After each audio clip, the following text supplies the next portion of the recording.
wabarakatuh.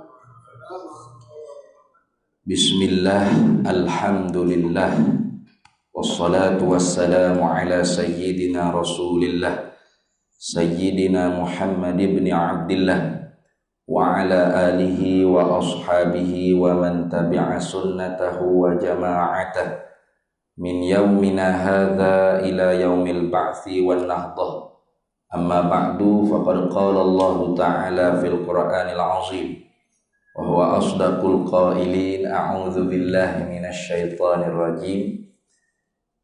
Subhanalladzi asra bi'abdihi lailan minal masjidil haram ilal masjidil aqsa alladzi barakna haulahu linuriyahu min ayatina innahu huwas samiul basir.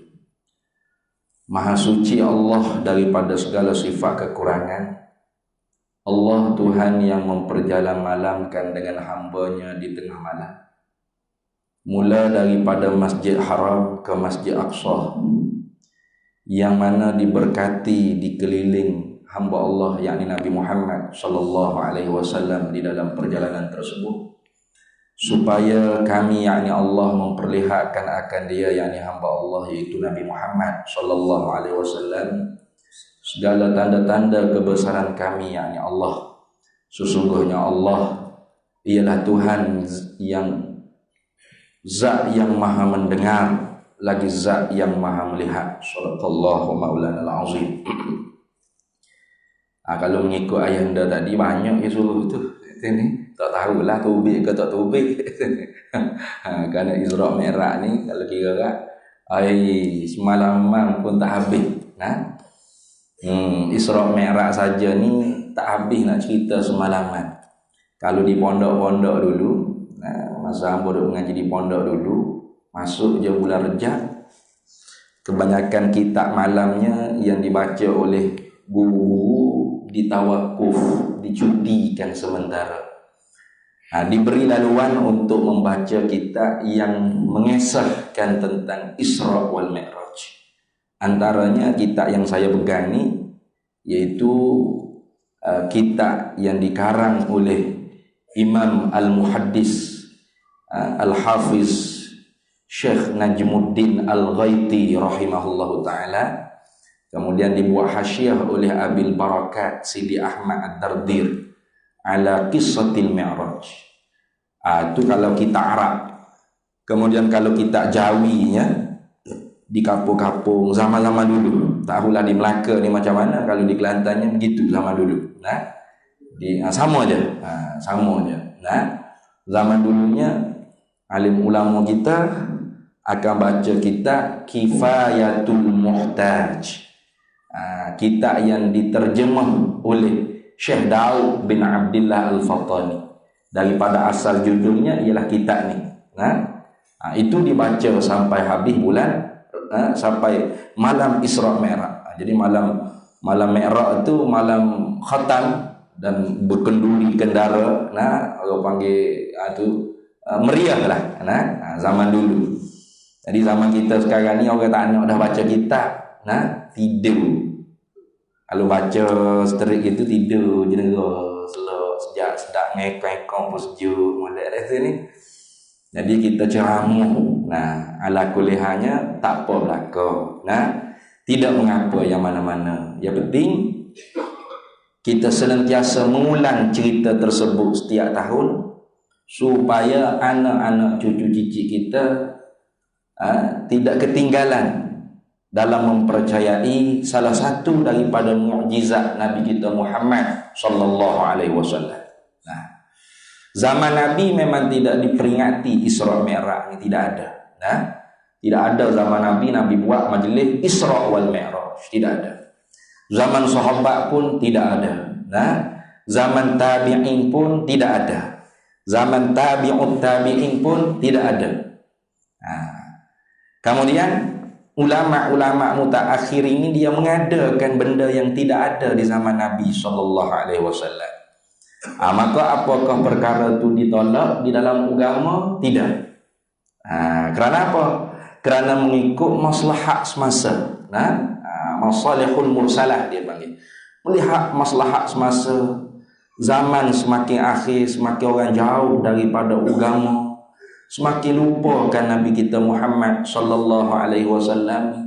Maka alim ulama kita mengambil inisiatif, buat program Maulidur Rasul, buat program Isra wal Mi'raj, walaupun tidak ada zaman Nabi sallallahu alaihi wasallam, tetapi difahami daripada mantuk hadis Nabi sallallahu alaihi wasallam sabda, man ahdatsa fi amrina hadza ma laisa minhu fahuwa raddun. Barang siapa yang mengada-ngadakan di dalam urusan agama kami ini perkara yang tidak ada sumbernya daripada agama, maka perkara yang diada-adakan tersebut tertolak. Mafhum mukhalafah dia panggil, ma fuhima minal mantuqi, yang difahami makna daripada lafaz hadis tadi, artinya man ahdatsa fi amrina hadza ma huwa minhu fahuwa maqbulun. Barang siapa yang mengada-ngadakan di dalam pekerjaan agama kami ini perkara yang ada sumbernya daripada agama. Ada sumbernya. Contoh majlis maulid, contoh tak ada zaman Nabi, tidak ada zaman sahabat, tapi tentatifnya apa? Pertama, selawat ke atas Nabi sallallahu alaihi wasallam. Ada sumber tak? Ada. Innallaha wa malaikatahu yusholluna 'alan nabi ya ayyuhalladzina amanu shallu 'alaihi wa sallimu taslima. Kedua, memuji Nabi sallallahu alaihi wasallam. Dilarang ke? Tidak. Bahkan sahabat dulu banyak memuji Nabi sallallahu alaihi wasallam. Antaranya Hasan bin Sabit radhiyallahu taala anhu, seorang sahabat Nabi penyanyi. Dia menyanyi dalam memuji Nabi sallallahu alaihi wasallam. Dia kata apa? Dia kata wa atyabu min kalam talidin nisa wa ajmalu min kalam taraqat tu'aini wa atyabu min kalam talidin nisa. Khuliqta mubarra'an min kulli aibin ka'annaka qad khuliqta kama tasha'u. Kata Hasan bin Sabit tu nyanyian tu, cuma saya tak nyanyi lah, takut hujan lebat. Dia kata apa? Wa ajmalu min kalam taraqat tu'aini. Tidak pernah mata melihat benda yang paling cantik selain daripada engkau wahai Nabi Muhammad.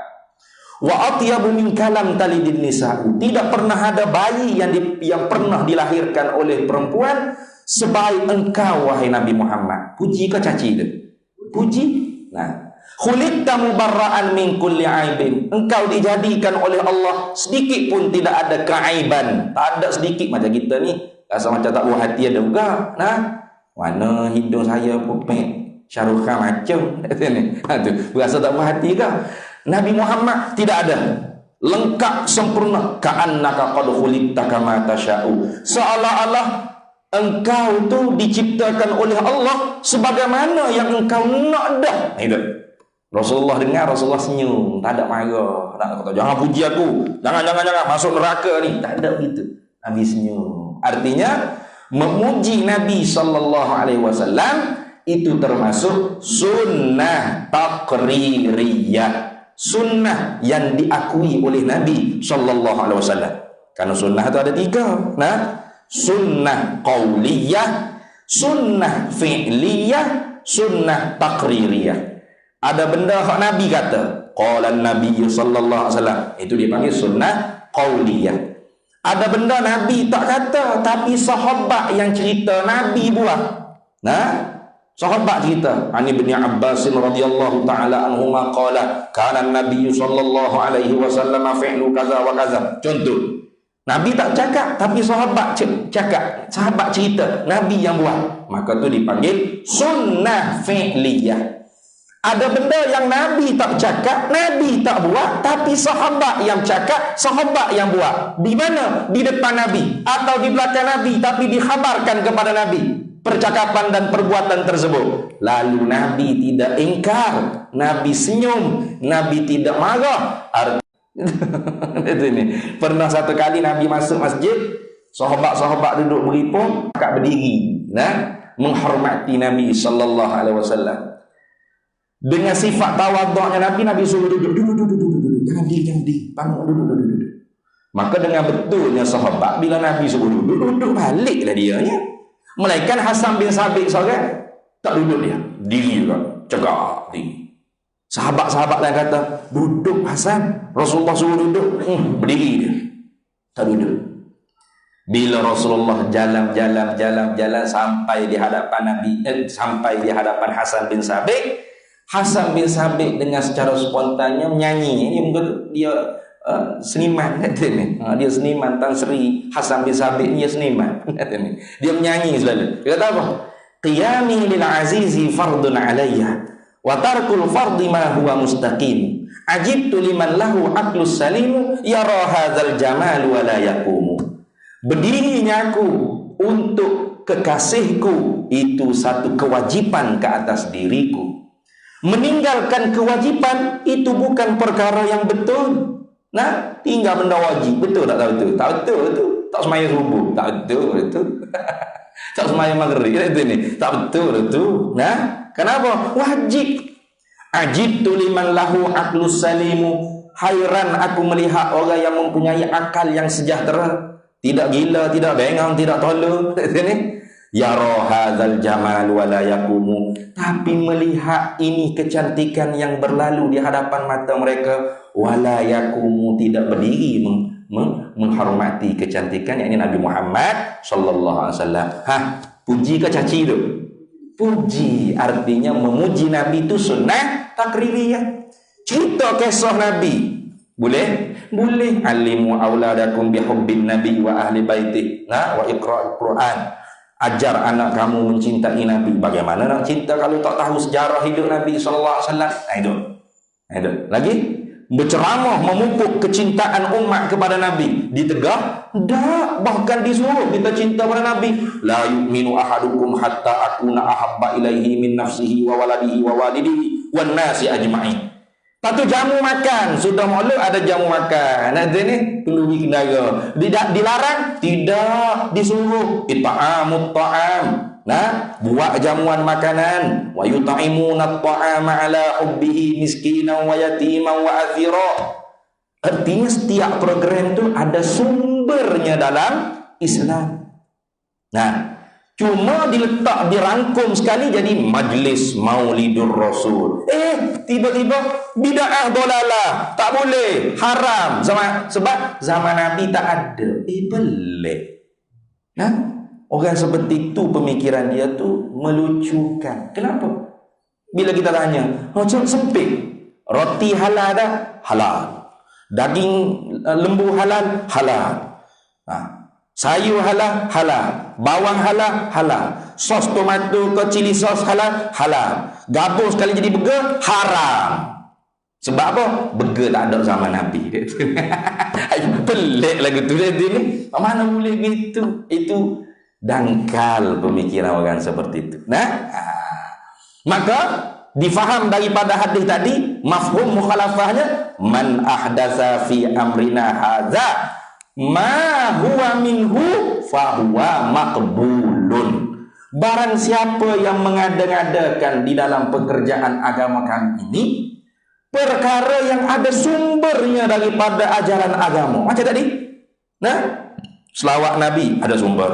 Nah, tu puji Nabi ada sumber. Kisah Nabi ada sumber. Ceramah memupuk cinta pada Nabi ada sumber. Jamu makan ada sumber. Gabung sekali. Reka tak pernah dibuat zaman Nabi. Fahuwa maqbulun. Maka perkara itu diterima di dalam Islam. Itu.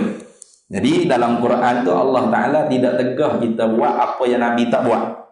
Yang ditegah dalam Quran, jangan buat apa yang Nabi larang. Nah, itu. Itu. Wa ma nahakum anhu fantahu. Itu yang dilarang dalam Quran.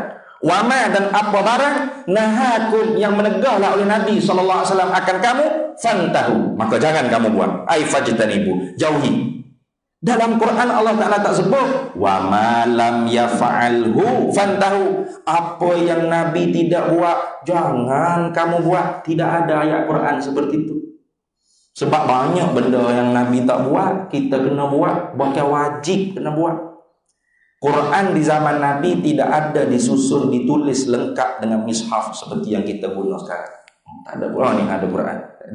Tak ada zaman Nabi begini ni, tak ada ni. Nah, zaman Nabi itu Quran dihafal di dalam dada-dada sahabat. Kalau ditulis pun tidak lengkap. Yang tidak lengkap ditulis tu tidak ada baris, tidak ada titik. Ajak-ajak nak baca macam mana? Boleh ajar tak? Tak ada titik, tak ada baris. Alhamdulillah, aljamdulillah. Boleh baca laka tu? Rattil alamin, zatil alamin, Rathil alamin, ghalamin, gharin. Tak ada titik. Melayu ada ngo pula. Rabbil alamin. Boleh tak? Macam mana? Siapa yang meletakkan baris? Bukan Nabi, bukan sahabat, tapi ulama. Siapa yang meletakkan titik? Bukan Nabi, bukan sahabat, tapi ulama. Itu. Maka sebab tu kita kena ikut ajaran Nabi SAW melalui irsyadul ulama, petunjuk ulama. Kalau kita tu jauh dengan Nabi SAW. Siapa yang meletakkan baris? Imam Abu Aswad Ad-Du'ali. Satu hari dia dengar orang baca Quran, baca baris salah. Bila baca baris salah, maknanya berubah. Mana? Innallaha bari'um minal musyrikin wa rasulih. Terjemahnya bunyi macam mana? Innallah, sesungguhnya Allah, bari'un, berlepas diri, artinya tidak menghiraulah Allah Ta'ala, minal musyrikin, daripada orang kafir musyrik, wa rasulih, dan Nabi pun Allah Ta'ala tidak menghiraukan.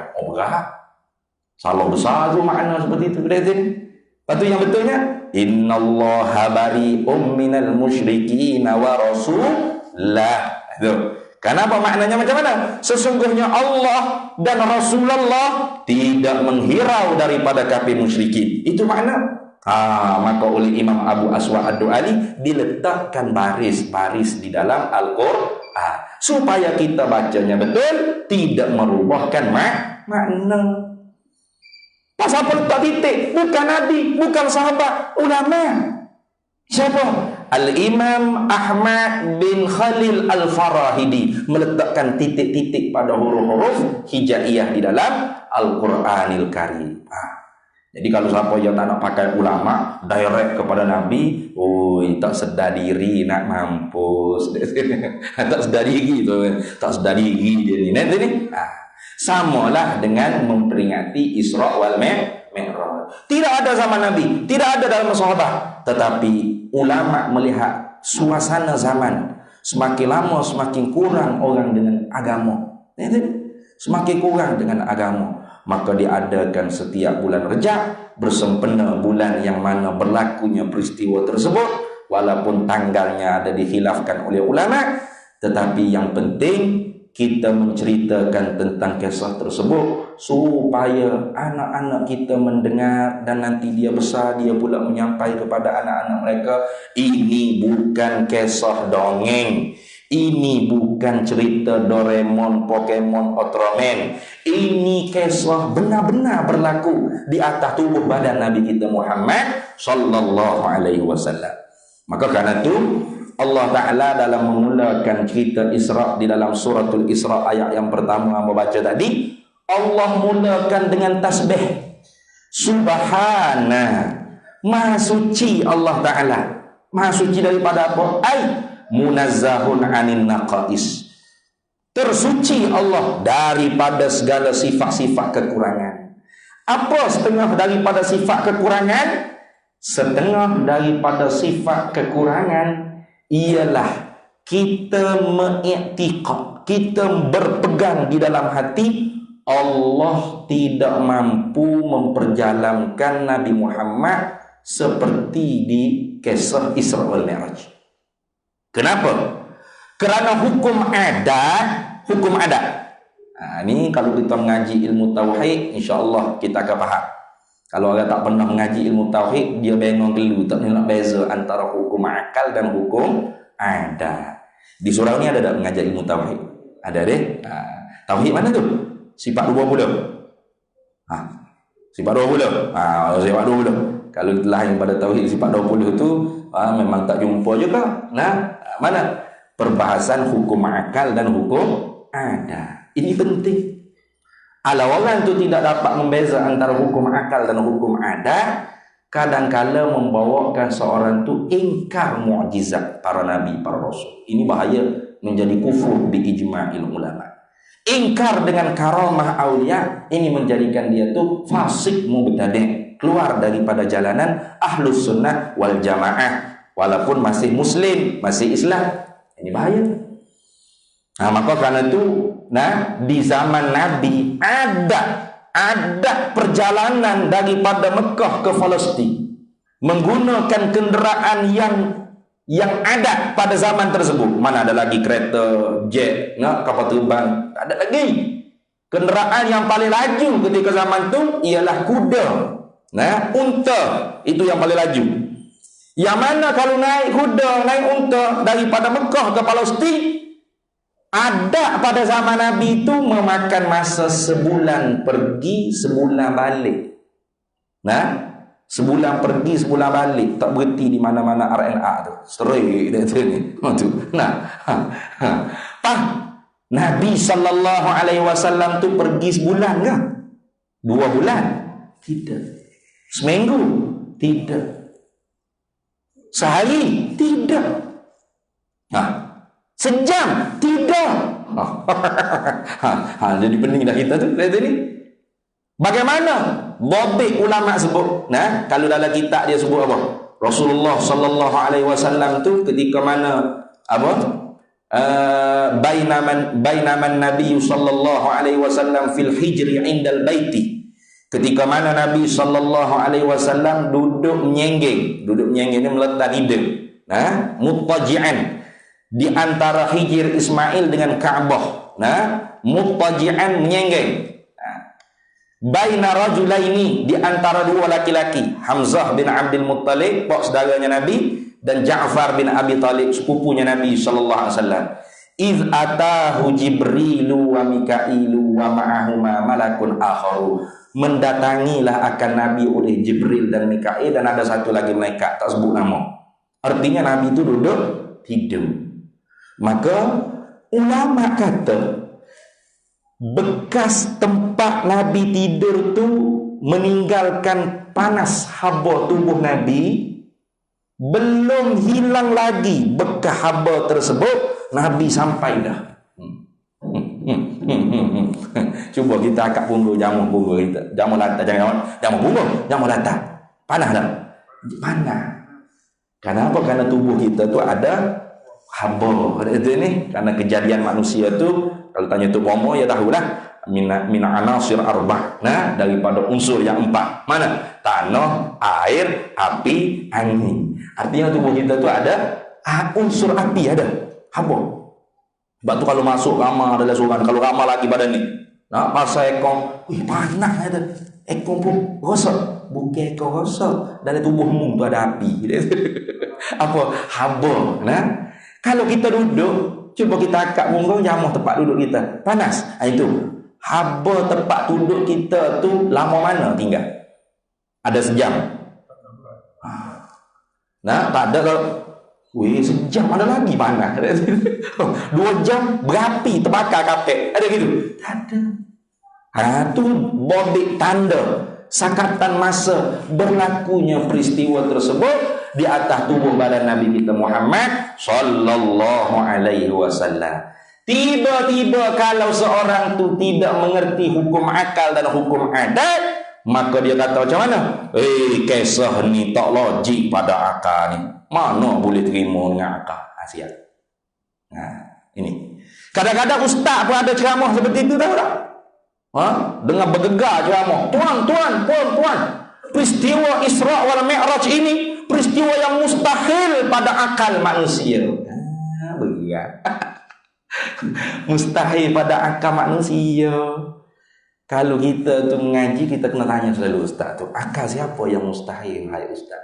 Akal siapa tu?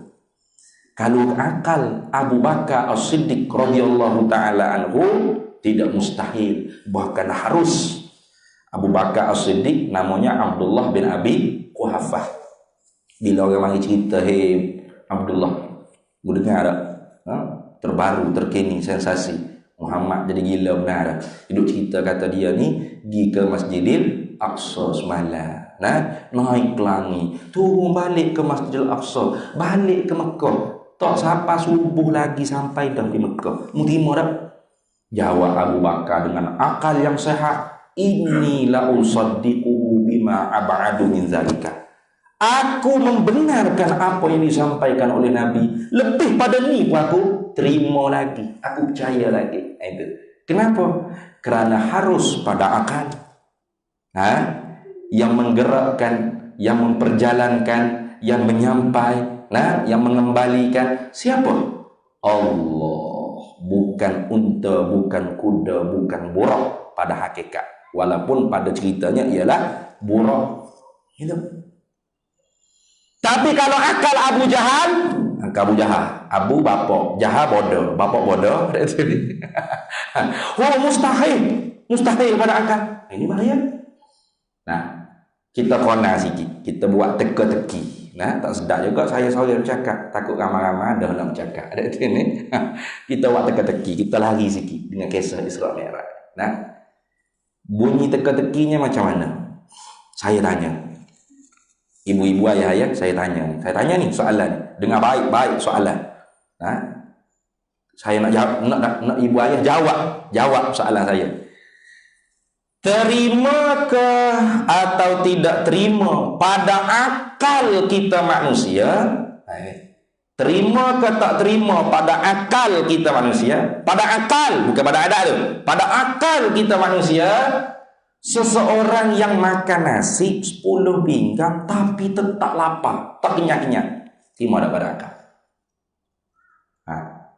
Tak berani nak jawab. Healing budak, angguk budak. Senyap wak kerah gitu. Terima tak terima pada akal? Terima. Kemah. Betul mengaji tauhid sini. Kalau terima betul. Kalau jawab tak terima ustaz. Sama ada tak ada pengajian tauhid ataupun ada ustaz mengajar tauhid cuma tidur masa ustaz mengajar. Betul ni. Terima. Tu tepat tu. Kenapa terima? Kerana Allah yang memberi kenyang, bukan nasi tak? Hebat surau ni. Banyak masjid surau. Kalau saya tebuk teka-teki seperti itu, ini pala tak terima. Tak terima. Tanya, kenapa tak terima? Makan nasi 2 pinggang pun kenyang dah. Ni 10 pinggang. Takkan tak kenyang lagi? Bapa takkan tak kenyang lagi? Siapa bagi kenyang? Gelabahlah dia nak jawab tak boleh tak? Dia tak boleh jawab dah. Sebab kalau dia jawab juga, dia tahu salah.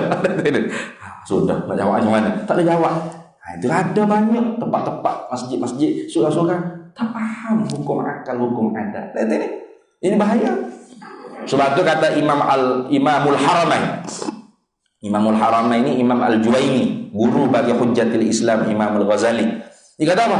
Faman lam ya'rif ma'nal wajibil aqli wa ma'nal mustahil aqli wa ma'nal jaizil aqli fahuwa laisa bi'aqilin. Siapa yang tidak reti wajib akal, mustahil akal, jaiz akal, orang ni tidak ada akal. Apa tak ada akal? Gila. Tapi gila tak nampak gila. Ni bahaya ni. Gila tak nampak gila ni bahaya. Gila nampak gila tu senang. Apa telanjang boga, rambut keras belah, muka cerotan-cerotan. Ni duduk cari makanan di atas apa kita. Orang gila tu senang tahu. Kenapa? Gila hok nampak gila. Yang bahaya gila tak nampak gila tu bahaya tu. Pakai kuk, pakai neketai. Ni pakai sokok, cakap hebat. Rupa-rupa gila tu bahaya. Silap cakap penyerapan dia tak ada pasal-pasal. Ni. Orang yang tak reti hukum akal, orang gila tak nampak gila. Itu. Dia tak sedar diri dia tu. Akal tidak berfungsi dengan benar. Itu maksud. Seperti Abu Jahal, Abu Lahab, Umayyah bin Khalaf. Apa-apa ni gila tak nampak gila. Jadi kita kalau kata ini peristiwa mustahil pada akal, kita tu pengikut Abu Bakar As-Siddiq ke pengikut Abu Jahal. Ni. Sebab tu kalau ada ustaz ceramah Isra Mi'raj kata ini peristiwa mustahil pada akal, tanya selalu akal siapa ustaz? Tanya selalu ustaz tu dah ni. Nak jadi ustaz sangat fardu ain tak lepas dah ni. Akal siapa tu Ustaz? Mustahil. Kalau akal Abu Bakar As-Siddiq, harus pada akal. Kami semua pengikut Abu Bakar As-Siddiq harus peristiwa ni. Bukan mustahil, tidak. Tapi kalau akal Abu Jahal, iya mustahil. Kalau Ustaz kata ini peristiwa mustahil pada akal, artinya akal Ustaz, akal Abu Jahal. Turun, tak payah ceramah, pergi mengaji lagi. Berani tak? Berani suruh Ustaz lagi tu? Tak berani buat kita. Baik. Maka penting, kerana peristiwa ni mengandungi dua perkara. Antaranya ialah akidah dan syariah. Nanti ujian pada akidah, wa ma ja'alna ar-ru'ya allati ara'ainaka illa fitnatan linnas. Tidak kami jadikan peristiwa Isra wal Mi'raj tu Nabi Muhammad sallallahu alaihi wasallam illa fitnatan linnas, melainkan cobaan untuk manusia, ujian untuk manusia. Nak tahu akidah dia bagaimana? Kalau dia i'tikad mustahil pada akal, artinya dia mengiktikad Allah bersifat dengan sifat kekurangan. Macam tadi. Mana boleh, tak mesti kenyang dah makan nasi 10 pinggang betul setakat kenyang pecah perut. Berat lagu tu. Artinya Allah Ta'ala bukan Allah yang menjadikan kenyang, nasi yang menjadikan kenyang kalau gitu. Teruk tu. Begitu juga kalau kita tanya, terima ke tak terima pada akal? Tidak makan walau sebiji sebutir beras, satu suap mulut makanan pun tak makan, tapi kenyang, terima tak pada akal? Terima. Pada akal terima, walau mustahil pada adat mustahil. Hukum adat tu sah menyalahi. Hukum adat sah menyalahi. Sah menyalahi maknanya tak serupa skala. Tu boleh diterima pada adat. Mana hukum adat? Ada 3-4 ribatul adi dia panggil, ikatan adat. Mana? Ribatul wujud bil wujud, ribatul adam bil adam, ribatul wujud bil adam, ribatul adam bil wujud. Ikatan ada dengan ada, tiada dengan tiada, ada dengan tiada, tiada dengan ada. Biasa dengar tu. Biasa dengar tu ni. Ada makan, ada kenyang. Tiada makan, tiada kenyang. Ada makan, tiada lapar. Tiada makan, ada lapar. Keempat-empat ikatan adat ni sah menyalahi, sah. Ada makan, tiada kenyang. Boleh? Terima? Terima. Tiada makan, ada kenyang. Terima. Ada makan, ada lapar. Terima. Tiada makan, ada kenyang. Terima? Terima. Sebab tu kalau kita tu mengaji sungguh akidah Ahlus Sunnah wal Jamaah, ilmu sifat 20 tu, insya-Allah bacalah hadis akhir zaman macam mana pun kita boleh taslim, boleh tasdik, boleh terima. Macam contoh Nabi sallallahu alaihi wasallam ditanya oleh sahabat, nanti Dajjal tu mengaku Dajjal, semua makanan tu dipegang oleh Dajjal. Semua makanan dipegang oleh Dajjal. Nak makan walau semula pun kena beriman Dajjal tu ialah Tuhan. Lalu sahabat tanya, ayat ta'am yajri zalika bizaman ya Rasulullah. Apakah makanan yang dijadikan oleh Allah untuk orang mukmin pada zaman tersebut wahai Rasulullah sallallahu alaihi wasallam? Nabi sallallahu alaihi wasallam jawab, ini hadis sahih. At-tahlil wa takbir wa tasbih wa tahmid yajri zalika bi ta'am. Makanan yang Allah Taala jadi untuk orang mukmin pada zaman tersebut tahlil. Tahlil. Apa tahlil? Tahlil halal yuhallilu tahlilan tu lah. La ilaha illallah, la ilaha illallah, la ilaha illallah. Kenyang, sedawa. Pernah? Ada dah? Pernah sama kita sekarang? Ada? Pernah lalu tak? Sedawa lepas tahlil. Tak pernah lagi. Kok sedawa pun tu bukan lepas tahlil, lepas bahan kedarah, lepas tahlil 2 pinggang. Lepas tahlil makan nasi 2 pinggang baru sedawa. Ni dak tahlil sedawa. Dinner malam ni apa? Allahu Akbar, Allahu Akbar, Allahu Akbar. Sedawa, kenyang. Breakfast apa bro? Alhamdulillah, Alhamdulillah. Sedawa, kenyang. Ada berlaku adat sekarang? Tak ada. Tapi Nabi cerita begitu akhir zaman nanti Dajjal. Terima tak pada akal? Terima. Karena yang memberi kenyang tu Allah tanpa sebarang wasitah. Hanya pada adatnya Allah Ta'ala jadi sekarang. Di sisi ada makan, Allah jadikan kenyang. Di sisi ada pisau memotong, Allah jadikan putus. Di sisi ada api yang menyala masuk benda yang kering, Allah jadikan kebakaran. Hakikatnya siapa yang menjadi? Allah. Maka terima tak kalau menyalahi daripada hak adat sekalian ni? Terima. Nang Nabi Ibrahim melepang aman janik masuk ala api, unggut api, membakar tak? Tak. Barda wa salam ala Ibrahim. Kata ni, qul ya narukuni barda wa salam ala Ibrahim. Kata hei api, jadi olehmu sejuk dan sejahtera dan selamat atas Nabi Ibrahim. Masuk dalam unggut api, selamat keluar Nabi Ibrahim. Terima pada akal? Terima. Walaupun mustahil pada adat mustahil lah. Jangan ke unggut api besar. Bara api rokok bukan aduh sakit dah. Ni usah ke unggut api yang besar. Tapi pada akal harus. Itu. Maka karena itu Allah Taala memulakan ayat Isra, subhanalladzi. Maha suci Allah Taala. Maha suci apa? Ai munazzahun 'anil naqais. Maha suci Allah daripada segala sifat kekurangan. Mana? Antara sifat kekurangannya, kalau kita i'tikad Allah tidak mampu bagi kenyang kalau tanpa makan. Allah tidak mampu bagi sehat tanpa ubat. Allah tidak mampu membakar tanpa api. Tidak. Tu kalau kita i'tikad seperti itu, bermakna kita telah mengisbatkan pada zat Allah sifat kekurangan. Mana? Lemah Allah Ta'ala. Allah tidak mampu nak memperjalankan Nabi Muhammad seperti yang berlaku ke atas diri Nabi Muhammad sallallahu alaihi wasallam pada malam Isra wal Mi'raj. Maka karena itu mukjizat ke, irhas ke, karamah ke, maunah ke, itu didefinisikan oleh ulama-ulama akidah Ahlussunnah wal Jamaah kita dengan amrun khariqun lil 'adati. Amrun pekerjaan, kharikun yang mencari lil adati bagi adat. Jadi bukan mencari bagi akal, bukan. Bagi adat aja. Tak serupa dengan adat biasa. Itu.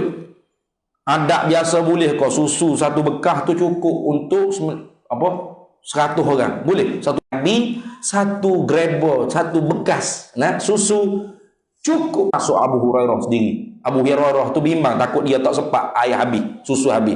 Rupa-rupa dia minum sampai tak ada ruang dah nak masuk air susu. Itu. Apa tu dipanggil? Mukjizat. Sama. Dari sini samalah peristiwa Isra wal Mi'raj. Daripada mana Allah Ta'ala mulakan perjalanan Nabi kita Muhammad sallallahu alaihi wasallam? Minal masjidil harami ilal masjidil aqsa. Mina tu lili betidak dia panggil. Mula tu. Pasal mana mula dulu? Minal masjidil harami ilal masjidil aqsa. Mula daripada Masjid Haram Mekah ilal masjidil aqsa di Palestin. Kalau kira kenapa Allah Ta'ala tidak sebut dengan lapah yang lebih pendek?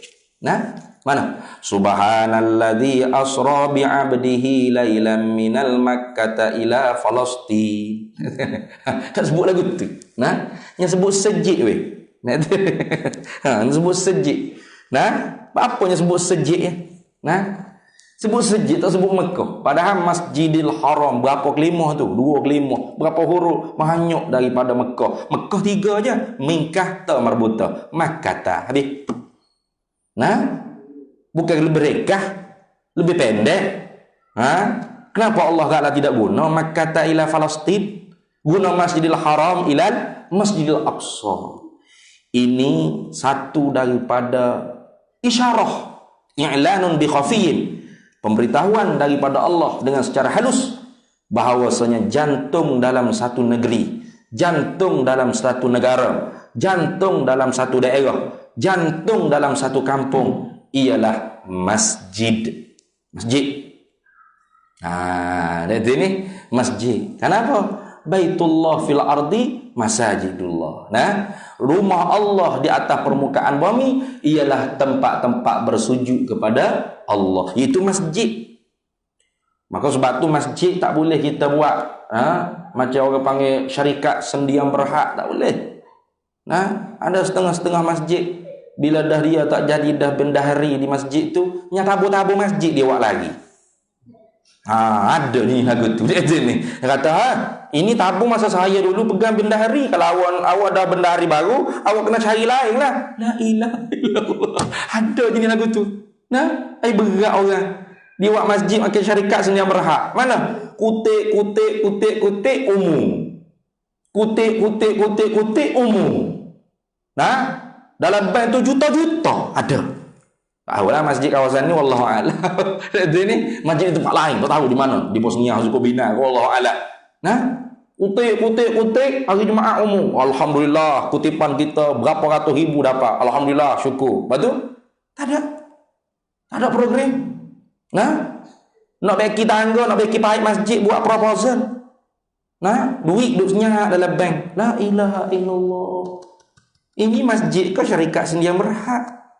Nah, orang bagi tu untuk kita makmur. Innama ya'muru masajidallah man amana billahi wal yawmil akhir. Nah, wa iqamas salah wa atiz zakah wa lam yakhsha illallah. Sesungguhnya orang yang memakmurkan rumah-rumah Allah ialah orang yang beriman pada Allah dan hari akhirat, mendirikan sembahyang, mengeluarkan zakat dan tidak takut selain daripada Allah. Wa la yakhsha illallah, tidak takut melainkan hanya pada Allah. Illallah. Kalau takut miskin, tak layak jadi pengurusi masjid. Jangan guna banyak sangat tu, nanti habis duit masjid lah. Duit masjid duit abah awak, duit pusaka untuk nenek awak. Bukan duit orang-orang jemaah duduk masuk ke tabung supaya memakmurkan rumah Allah. Nah, ini takut ke miskin. Ada juga lagu tu. Takut habis duit lah. Kalau takut habis duit poket awak tu munasabah sebab awak bakhil. Duit awak cari dengan kerja titik belah awak. Ini bukan duit awak kerja titik belah, bukan. Ini duit orang bagi ramai-ramai untuk imarah rumah Allah. Maka kerana itu, kalau kampung kita tidak baik, pelbagai jenayah berlaku. Nah, maka di masjid itulah mesti kita kena siasat. Nah, tu orang yang pegang kepala masjid tu kena siasat. Nah, kena kada buat hijau kada. Ada nama pengurusi masjid, pengurusi surau, batai hidung tak pernah nampak, mari surau masjid. Ada juga lagu tu. Nah, sebab apa jadi pengurusi? Sebab Datuk Seri. Nah, fanda banyak sikit kalau dia jadi pengurusi. Dia sendiri mari dah. Dah, berat. Ini benda-benda kita kena ubah ni. Nah, begitu juga kita orang tak pegang apa-apa ni, mari masuk masjid. Jangan hanya tubuh kita saja ada di dalam rumah Allah, tapi rumah Allah tidak ada dalam jantung hati kita. Jangan. Kenapa? Karena qalbul mukmin baitullah. Nah, hati orang mukmin itu ialah rumah Allah. Rumah Allah di atas permukaan bumi ini ialah masjid. Dan kita orang yang masuk kaki dalam masjid ni, biar rumah Allah juga ada dalam hati kita. Gitu. Bukan hanya tubuh kita wujud dalam rumah Allah, tapi rumah Allah tidak wujud dalam hati kita. Mana? Ustaz dengan Tok Bila berdeki. Tok Bila dengan Tok Imam berdeki. Tok Imam dengan Tok Siak berdeki. Tok Siak dengan pengurusi balah. Pengurusi dengan SU bergocoh. Nah, SU dengan bendahari karate, tomoy tu. Gusti, boxing. Oh, pelik. ini ada berlaku sungguh ni. Nah, ya akhirnya orang tu suka pergi karaoke daripada mari masjid. Dia kata apa pergi masjid? Duk balas sama tu imam dengan tu ustaz. Ustaz dengan tu Bila. Tu Bila tumbuk tu Siak. Malah aku pergi masjid, baik pergi karaoke. Karaoke tak berkelahi dia. Mungkin sama-sama hak tolu tu kan. Nah, suara mu tak sedap, suara aku pun lebih kurang tak sedap juga. Pakak menyanyi sikit suara jadi. Nah, jadi gitu jadi. Jauh umat daripada rumah Allah. Ada tengok. Jangan. Tu kan jatuh. Nama jatuh. Adalah hadis sebut jatuh lagu mana weh? Ala inna fil jasadi mudghah. Iza saluhal jasadu kullu wa iza fasadal jasadu kullu ala wahyal qalbu. Jaga-jaga, ingat-ingat Nabi kata, di dalam tubuh kita anak Adam ada satu daging, satu ketul daging. Yang mana bila baik, baik habis seluruh anggota. Bila jahat, jahat habis seluruh anggota. Maka apakah dia? Yaitu jantung. Maka jantung bagi qaryah, jantung bagi kampung, jantung bagi daerah, jantung bagi negeri, jantung bagi negara, yaitu masjid-masjid yang ada pada negeri, negara dan daerah serta kampung tersebut. Nah, kemudian jantung masjid itu pula mesti duduk dalam jantung orang-orang yang hadir mengimarahkan masjid. Itu pula. Itu tadi. Jangan hanya subuh yang berwujud dalam rumah Allah, tapi rumah Allah tidak berwujud dalam jantung dia. Nah, itu satu perkara yang mesti kita kena muhasabah. Karena tu Allah Taala sebut minal masjidil haram ilal masjidil aqsa. Nah, sebut masjid. Nak headlinekan masjid ni satu tempat yang menjadi power bagi segala-galanya. Masjid Nabi dulu bukan hanya untuk semayang, kuliah, tidak. Di masjid Nabi ada mimbar untuk Nabi berkhutbah, dan Nabi buat mimbar untuk sahabat-sahabat seperti tadi Hasan bin Sabit, seniman, penyair untuk mempersembahkan apa dia panggil karya-karya baru, dan lirik-lirik lagu baru, syair-syair baru. Itu kita ada tak tu imam gitu? Ada tu imam yang jaga, orang panggil pengurusi masjid, jaga tahu anak. Oh anak mungkin aku ni ada pandai menyanyi, pun ada pandai berdikir, pun ada ni pandai yang meraih di masjid lah pusat segala-gala. Kita tak boleh kan masjid kat sembahyang, berzikir, baca Quran, balik gitu je lah. Paling kurang pun kuliah maghrib ni. Masjid kena jadi segala-galanya, tempat sumber kebaikan. Macam masjid Turafa tu bagus saya tengok. Nanti ni ada apa nama ni? Berah-berah makan. Sekarang ada lagi tak? Ada lagi. Ada lagi. Macam Masjid Ar-Rahmah semalam pun bagus. Ada tempat orang panggil orang fakir miskin nak ambil berah ke itu difungsikan masjid sehabis-habisnya, semaksimal mungkin. Ugi kita memegang masjid, mengimarah masjid, tapi setakat semayang balik tidur. Lepas tu azan pula mari semayang. Begitu lah. Tak dihidupkan. Tidak dikembangkan. Sehingganya setengah-setengah tempat masjid tu orang-orang yang pada adanya lah. Innalillah hampir dengan dia. Pada ada. Mana? 80, 90, dekat-dekat tu. 70, betul. Anak-anak muda tak pergi masjid. Tak ada inisiatif dia nak mengheret anak-anak muda ke masjid. Buat. Kalau boleh tu imam repit sekali anak muda. untuk galakkan anak muda tu dekat dengan masjid. Tapi jangan siapa meniaga atas mutu, janganlah tu imam. Kamu ubah je berat. Itu. Kena ada program-program anak muda tu. Masalihul mursalah. Kalau ulama dulu melihat umat ni semakin jauh dengan Nabi, maka diadakan program maulid, program Isra' Mi'raj. Apa kata kita pun melihat juga, anak muda jauh daripada masjid, jauh daripada surau. Kita buat program-program anak muda. Futsal contoh, sukan. Tapi waktu semayang berhenti, mari ke masjid. Itu bagus tu. Kalau tanpa masjid yang bertindak seperti itu, anak muda duk main bola tak ingat maghrib ke subuh ke, main semua. Gak orang tua pun kita pun tengok, tak apa muda lagi lama nak mati, aku yakin lagi masjid berdekat nak mati. Ingat nak mati ni tua saja dia ni. Anak muda pun ada hak mati belana-lana. Ni. Maka kerana itu masjid mesti kita fungsikan dengan semaksimal mungkin. Sehabis-habis mungkin. Tapi masjid yang paling mulia di atas muka bumi ini hanya 3. Mana? Masjidil Haram di Makkah, Masjidil Nabawi di Madinah, dan Masjidil Aqsa di Palestin. Tapi orang tu dia sangat apa dia panggil? Sangat berasa hebat menjadi penjaga bagi 2 tanah haram. Mana? Haramain. Mana? Tanah haram Mekah, tanah haram Madinah. Padahal kita masih ada satu lagi masjid haram, yaitu Masjidil Aqsa. Masjidil Aqsa. Orang Islam tu di keliling Masjid Al-Aqsa tu berapa ratus juta.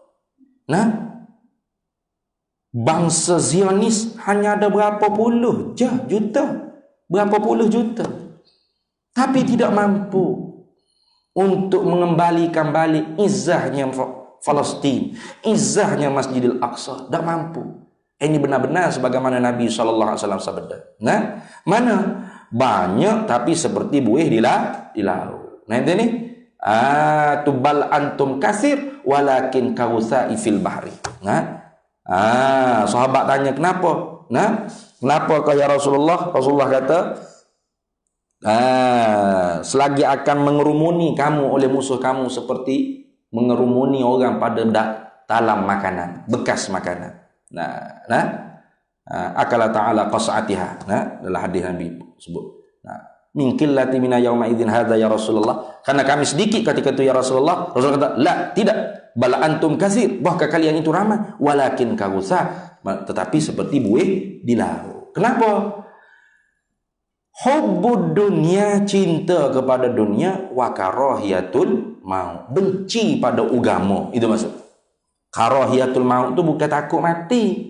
Memanglah kita kena takut mati. Kau siapa tak takut mati? Kena takut mati. Kita orang syariat, orang biasa, orang martabat rendah di sisi Allah Ta'ala tu dilarang kita cita-cita nak mati. Wala yatamannaul maut. Jangan kamu angan-angan nak mati, jangan. Kita kena takut nak mati. Kalau boleh doa kita mau panjang. Allahumma atil umri ya Allah. Sampai berapa? Beratus tahun. Kalau boleh tak nak mati ya Allah. Takut. Kita kena takut mati memang. Lepas tu karahiyah tu bukan takut mati. Benci pada mati. Apa benci pada mati? Yang ini benci pada agama.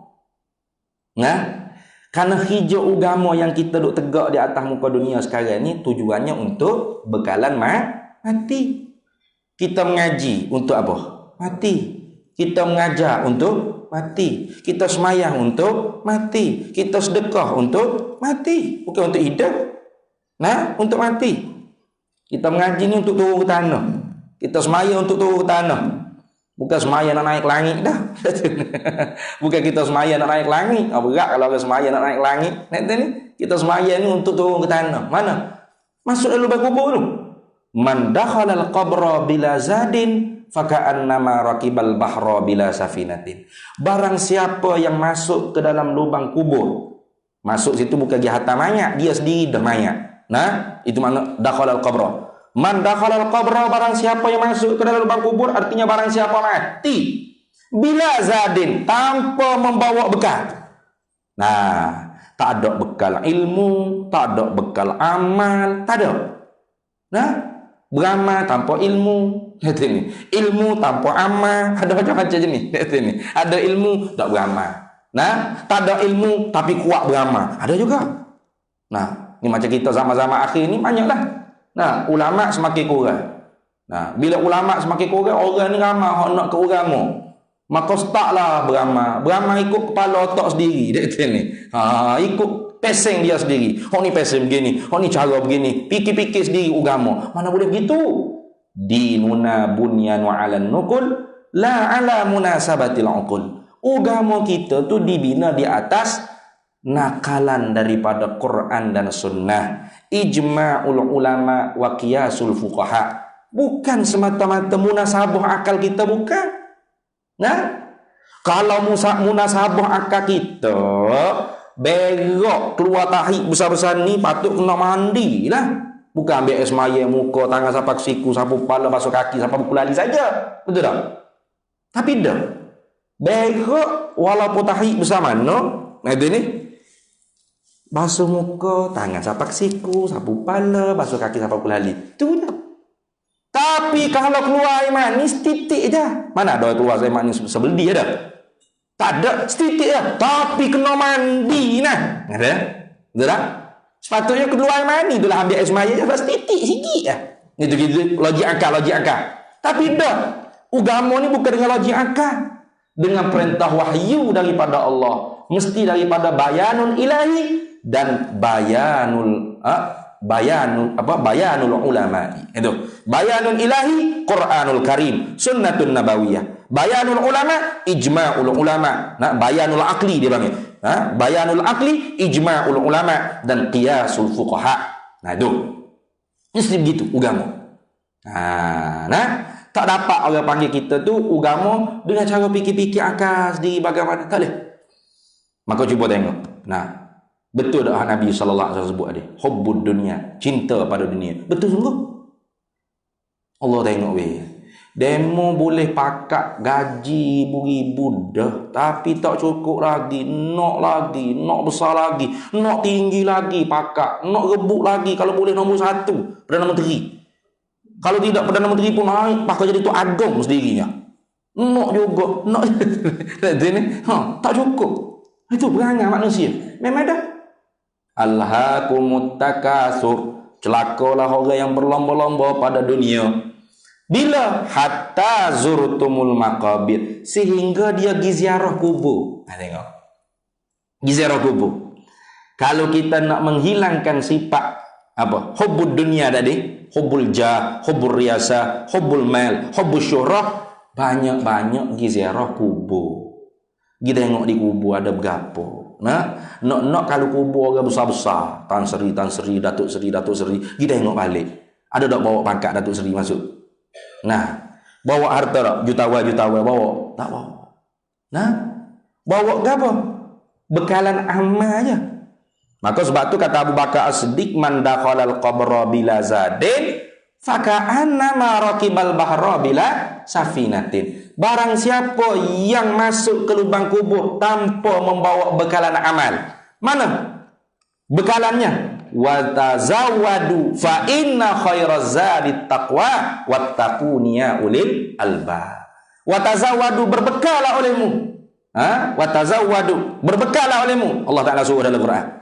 Fa inna khairaz zadi taqwa, sebaik-baik bekal yang kita nak bawa. Tak ada dah bekal hak selain pada ni, hak terbaik ialah taqwallah. Apa takwa Allah? Imtithalu awamiri wajtinabun nawahi. Buat apa yang disuruh oleh Allah sebagaimana yang Allah Ta'ala kehendak, dan tinggal apa yang ditegah oleh Allah sebagaimana yang Allah Ta'ala larang. Itu. Bagaimana kita nak tahu benda ni Tuhan suruh, benda ni Tuhan larang? Tanpa ilmu tak mungkin kita boleh tahu. Tengok.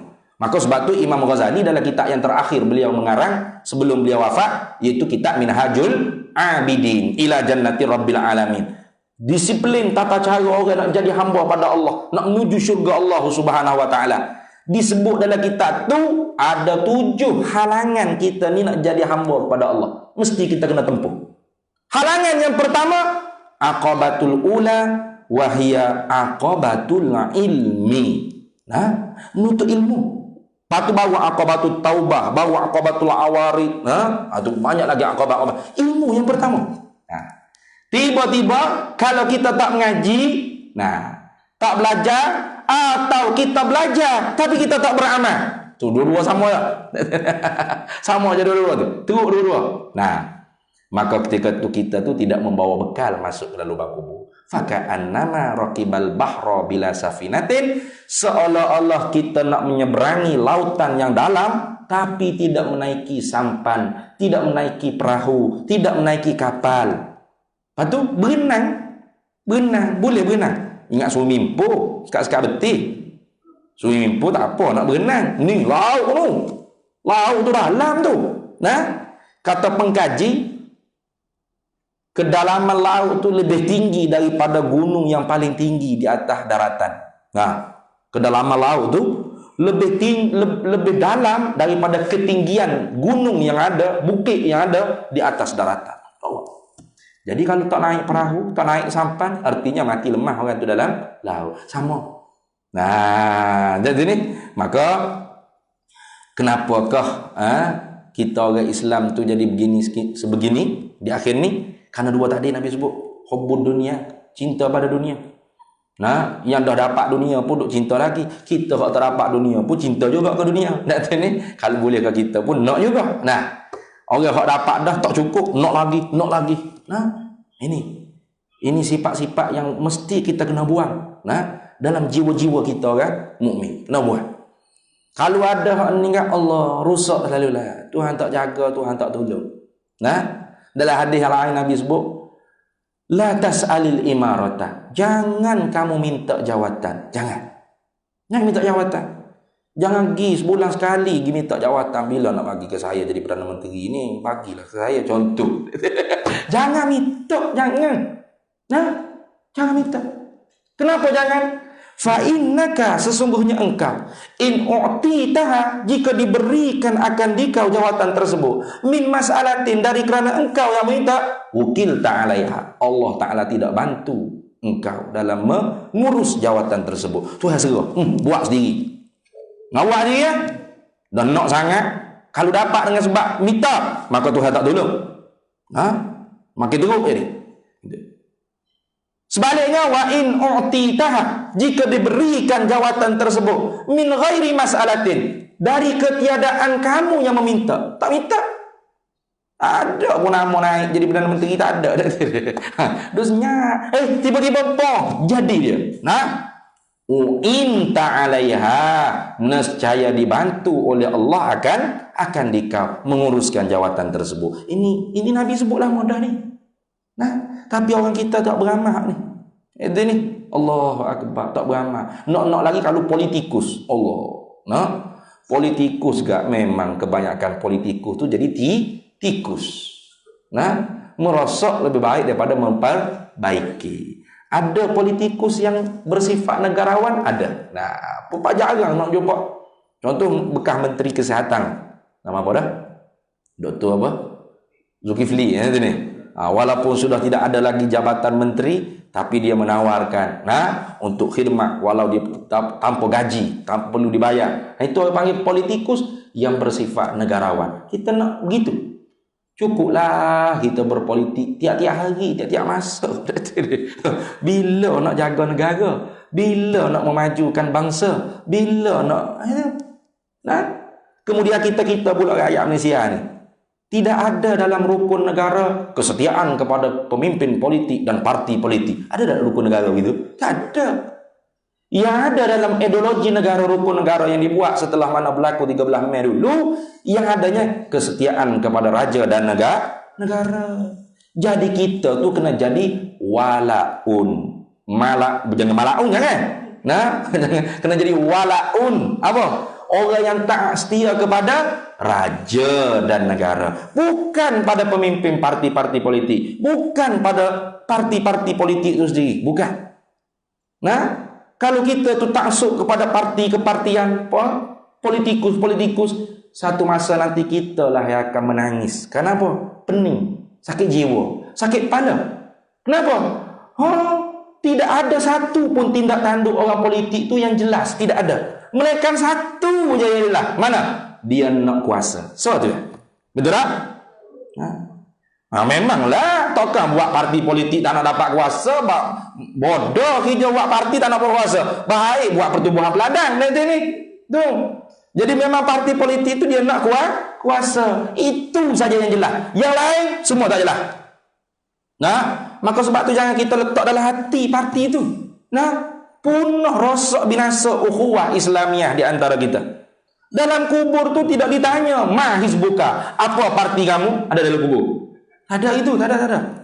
Ya adanya, man ikhwanuka, siapa saudara kamu? Maka tak boleh jawab al-muslimuna ikhwani, tak boleh jawab orang Islam saudaraku kalau lidah kita menyakiti orang Islam. Kalau perbuatan kita menyakiti umat Islam. Hujang ke? Hujang? Hujang nak mengerti lah. Aja terganggu jadi ni. Tak boleh jawab kalau lidah kita menyakiti umat Islam. Kalau berbeza politik, terus mencaci maki, terus keji mengkeji, aib mengaib. Ini bukan ajaran Islam ni. Nabi itu memperbaiki hubungan di antara kaum muslimin terlebih dahulu sebelum membaiki hubungan persaudaraan senegara Madinatul Munawwarah. Gitu. Pertama-tama yang Nabi selesai bila pergi ke Yasrib, ke Madinah, ialah ukhuwah Islamiyah. Ukhuwah Islamiyah. Mana kalau seorang tu sudah la ilaha illallah Muhammadur Rasulullah, maka solid dia tu orang Islam. Maka innamal mu'minuna ikhwah. Saudara lalu dah. Tu artinya Islam ya'lu wa la yu'la alaihi. Islam tu tinggi, tidak ada yang lebih tinggi pada Islam. Nah, nampak orang tu pakai kopiah, Islam ni assalamualaikum, senyum. Nah, nama apa? Abdullah, Masya Allah, saudara saya ni, walaupun apapun bangsanya, nah, apapun negerinya, apapun parti politiknya, apapun NGO yang dianggotainya, tidak kira. Sudah dia mengucap 2 kalimah syahadat, maka dia tu Muslim. Islam ya'lu wa la yu'la alaih. Sama tak kita? Sama tak kita? Kita buat gitu tak? Tak. Kita tu parti ya'lu wa la yu'la alaih. Kan? Dari sini. Parti ya'lu wa la yu'la alaih. Parti lebih tinggi. Kalau jumpa orang tu, sentak senyum. Gitu. Assalamualaikum. Waalaikumsalam. Nama apa? Muhammad. Parti mana? Parti Payung. Parti Payung, Masya Allah, sama lah kita dua. Baru senyum bila parti itu sama. Itu tengok. Parti yang lu ala yu'la alaih. Oh, bergerak sungguh. Itu. Baik. Kemudian Allah Ta'ala kata, Allazi barakna haulahu linuriyahu min ayatina. Panjang lagi kalau nak cerita tu. Tapi moga hujan ni makin lebat, maka kita pereka-pereka. Nah, Nabi SAW sebelum bawa pergi jalan tu dibelah dada. Dibelah dada, dibawa bekas air zam-zam, dicucikan hati Nabi SAW. Nah, disyaqqa sadrah, dibelahkan dadanya Nabi SAW. Dicucikan, dibuangkan darah habuan iblis syaitan. Dimasukkan iman, ilmu, yakin, ma'rifah di dalam jantungnya Nabi SAW. Ini khususiah bagi Nabi. Tak berlaku pada kita. Nah, maka sebab tu kita tu nak cuci hati jangan tunggu Jibril turun, jangan. Kamu tunggu Jibril turun bila nak tu. Nah, kalau kita tunggu Jibril turun untuk belah dada kita, cuci hati kita, alamatnya tak tersuci-sucilah hati kita. Bahkan yang turun bukan Jibril, Malikil Maut. Nah, bukan cuci hati kita, senjah nyawa kita, cabut roh kita daripada jasad kita. Lepas tu, bagaimana kita umat Nabi Muhammad SAW nak cuci hati?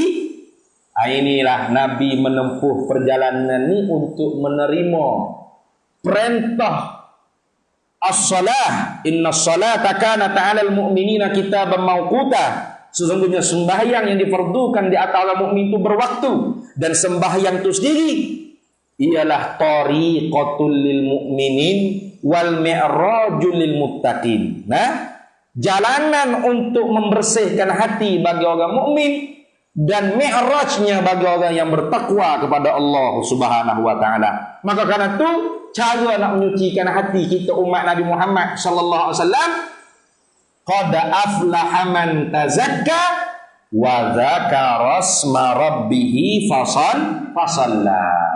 Qad aflaha man tazakka. Sesungguhnya benar-benar berjayalah orang yang menyucikan nafsunya, menyucikan dirinya, menyucikan hatinya daripada aliyar akhdar amma siwallah, daripada mazmumah, sifat-sifat yang dicela oleh Allah, mentakhalli sifat-sifat yang dicela oleh Allah, mentahalli sifat-sifat yang dipuji oleh Allah, yang bersifat dengan dia tu oleh Nabi Muhammad sallallahu alaihi wasallam.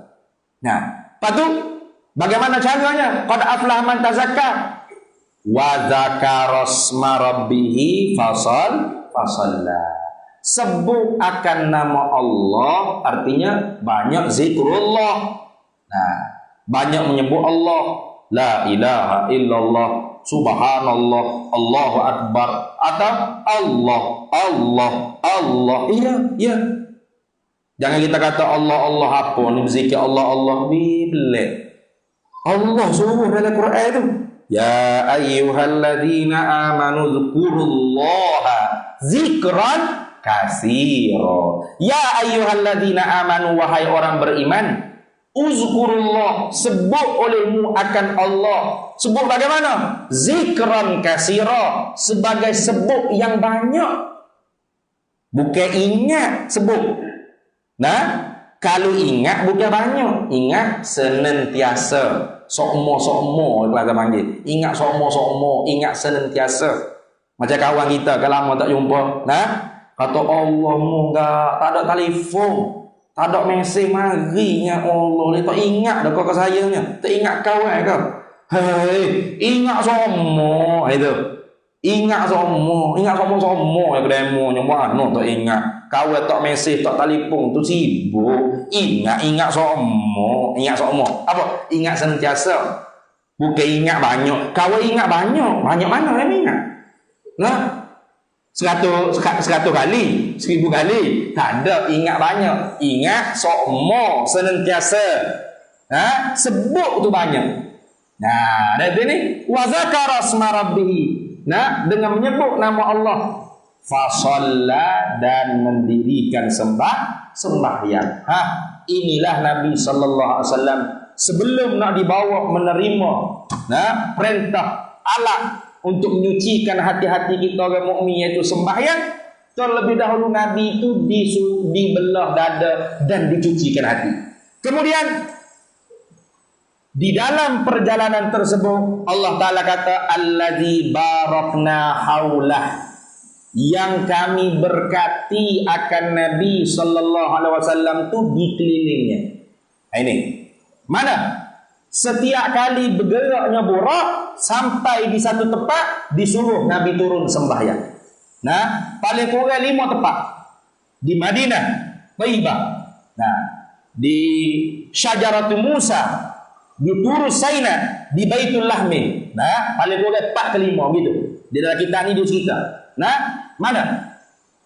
Saya baca sikit. Nah, wa kana al-akhidhu bi rikabihi Jibrilu wa bi zimamil buraqi Mikailu. Dan adalah mengambil menungganglah dengan Jibril dengan Nabi sallallahu alaihi wasallam tu oleh Jibril.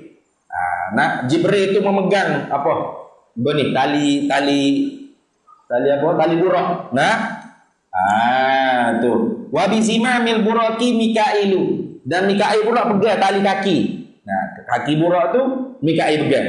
Mulutnya Jibril pegang. Kemudian fasaru, maka berjalan musafirlah mereka itu hatta balagu ardan zata nakhlin, sehingga sampailah mereka itu pada bumi yang mempunyai banyak pokok-pokok taman. Lalu faqala lahu Jibrilu, maka berkatalah kepada Nabi oleh Jibril. Jibril kata kepada Nabi, inzil ya Muhammad, turun wahai Nabi Muhammad sallallahu alaihi wasallam, fasalli hahuna, sembahyang olehmu di sini. Maka Nabi itu tak banyak soal. Tak ada kata, kenapa kita berjalan tiba-tiba kena terus maya pula. Yalah, bagi tahulah ini tempat apa, saya pun nak tahu. Tak ada. Fafa'ala, Nabi pun turun pas buat. Summa raqiba, sudah Nabi semaya 2 rakaat, Nabi pun naik pula atas burak. Faqala lahu Jibrilu, maka bertanya kepada Nabi oleh Jibril, atadri aina sallaita, kamu tahu ke wahai Nabi Muhammad di tempat mana kamu sembahyang tadi? Baru Jibril tanya. Tengok. Faqala Rasulullah, la, tak tahu. Memang tak tahu sungguh. Qala Jibrilu, sallaita bi Taibata wa ilaiha muhajaratu. Kamu tadi telah sembahyang di tempat yang bernama Taibah, yaitu Yathrib, Madinah. Dan kepada tempat inilah selagi akan kamu tu berhijrah. Tengok. Ini adab akhlak Nabi sallallahu alaihi wasallam ajar kepada kita. Mana pertama? Pertama akhlaknya ialah beradab dengan guru. Itu. Macam mana kita nak bangsa ni bangsa yang bertamadun, bangsa yang membina peradaban, kalau di bangku sekolah lagi kita mengajarkan dia tidak beradab dengan guru. Bukan setakat anak tak beradab dengan guru, mak apa tak beradab dengan tu guru. Tu guru dia suruh jalan itik. Tu guru dia saman. Tu guru dia sumbak dalam lokak. Allah. Itu guru bangsa kita ni. Nak lahir anak bangsa yang bagaimana satu masa nanti, yang mewarisi negara, yang mewarisi tanah air. Bangsa yang biadab, bangsa yang tidak punya akhlak. Bangsa yang tidak mengenal kedudukan ulama, muallim, para guru. Beza zaman dulu tu beza. Jangankan dalam Islam, Kungfu Cina pun Tok Guru sebelum nak mengajar dia uji dulu murid ni. Betul tak? Kungfu Cina kan? Bukan start mari nak belajar Kungfu tu ajar kau. Dah, dia uji dulu. Dia bully dulu. Dia suruh basuh baju, dia suruh pergi nembah tu, buat kerja akak air ni. Nak tengok macam mana murid ni siap untuk menerima ilmu. Sekarang ada tak gitu? Nah, kita tu banyak tanya pula tu guru. Kenapa begini? Bapa gitu. Nah, jadi seperti Bani Israel. Bani Israel kata kita dalam Quran gitu perangai dia. Nah, bila ada satu kisah dalam surah Al-Baqarah ada cerita. Nah, ada seorang hamba Allah mati dibunuh oleh anak saudara dia kerana tak sabar nak mewarisi harta bapa saudara dia yang kaya raya, maka dia bunuh bapa saudara dia. Mati. Jadi Bani Israel itu bising, siapa pembunuh? Kita tanya Nabi Ibrahim, Nabi Musa. Ya Nabi Allah Musa, doa pada Allah bagi tahu cara bagaimana kami nak tahu pembunuh. Orang yang meninggal ni, siapa yang membunuh dia? Lalu Nabi Musa tu minta doa dengan Allah. Allah kata cari lembu. Nabi Musa kata pergi cari lembu. Bani Israel ni bukan tanya, dia tanya tu sebab nak buat. Dia tanya sebab malah buat. Lembu bagaimana? Tanya pula Nabi Musa pun tanya pula Tuhan, lembu bagaimana? Lembu sifatnya begini, putih, payah. Akhirnya bila cerita ke Bani Israel kata, lembu lagu ni payah nak cari ni. Awak nyakit kepala otak dia pula dah ni. Siapa suruh tanya? Kalau tak tanya, ke senang, pergi cari je lembu. Ni kita tanya, makin payah, makin susah. Hampir-hampir putus asa. Orang Bani Israel itu nak dapat lembu yang diberikan sifatnya oleh Nabi Musa AS. Warna putih, bersinar-sinar, kulitnya kuning, keputih-putihan, kekuning-kuningan. Boleh bercakap dengan manusia. Tu tengok. Nak cari di mana lembu lagu tu? Tengok. Duduk tanya tu jadi payah jadi. Itu mengangat. Maka kita tu jangan ikut jejak langkah Bani Israel. Ikut jejak langkah Nabi Muhammad SAW. Jibril kata tu, semaya. Kamu tahu dah tempat apa? Tak tahu Jibril. Ini Taibah. Ini Syajarati Musa. Ini Baitul Lahmin. Tempat diperanakkan Nabi Isa. Ini Tur Saina. Tempat bermukalamah Allah Ta'ala akan Nabi Musa alaihissalam. Itu dipanggil satu lagi adab yang diajarkan di dalam kisah Isra ni ialah tabarrukan, mengambil berkat. Apa berkat? Al-barakatu ziyadatul khair, bertambah kebajikan. Itu mana berkat? Di dalam agama kita diajar ada berkat. Mana? Al-barakatu ma'akabirihim. Keberkatan itu ada serta orang besar-besar di kalangan kamu. Apa? Besar makamnya, besar pangkatnya di sisi Allah. Kita tengok orang tua, rajin ke surau, rajin semayang, rajin mengabdi diri, zikrullah, baca Quran. Kita pun bersalam, cium tangan dia, ambil berkat, dia panggil, ambil barakah. Ada apa tangannya? Tak ada apa pun. Tuk Guru, kita bersalam, cium tangan. Ada apa tangan Tuk Guru? Tak ada apa-apa pun. Silap-silap sebelum salam tu dia duduk garu, jumpa tahik. Duduk korek bungung boleh jadi. Salam dengan ibu bapa, cium tangan. Salam orang tua pada kita, cium tangan. Ini budak-budak kita kena ajar balik. Ada. Banyak saya tengok sama sekarang ni, kanak-kanak bila bersalam dengan orang tua-tua. Nanti lepas mayang lepas mayang. Salam dengan orang tua tu macam dia general. Tahulah dia hidup di camp. Nanti ni terendak permai. Tapi macam dia bersalah dengan general. Allah tangan gitu. Dia budak. Jangan. Salam cium tangan.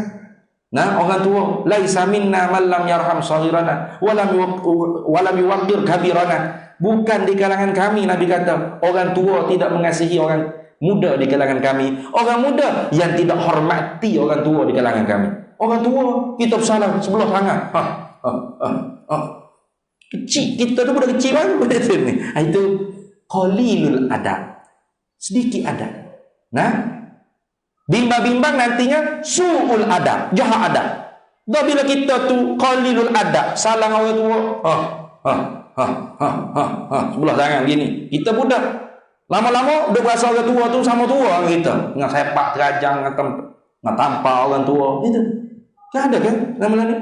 Orang tua ditampar oleh orang muda. Tak ada rasa hormat. Tengok. Padahal Islam mengajar kita tu hormat orang tua. Orang tua kasih pada orang muda. Di situ adanya tabarruk, mengambil berkat. Nabi itu mengambil berkat pada tempat-tempat syiar Allah. Mana? Nih, Tibah turun semaya. Nah, di Baitul Lahmin turun semaya. Di Turu Saina turun semaya. Di Syajarati Musa turun sembahyang. Ini apa dia panggil ni? Bentuk wajah-wajah tabarruk, mengambil berkat. Diajar dalam Islam mengambil berkat. Nah, begitu. Kemudian, setelah tu diturunkan tangga Mi'raj daripada langit pertama ke langit dunia, langit kedua ke langit pertama, hingga sampailah Nabi SAW atas pada Sidratul Muntaha dan sampai kepada Arsyir Rahman, yang mana Jibril pun tak boleh nak naik. Kalau kata Jibril kata, kalau aku naik terbakar aku. Ini yang boleh reka-reka ni. Reka-reka ni. Sebabnya pukul 9 lebih lah. Pasal 80. Pukul 9.23 dengar oleh.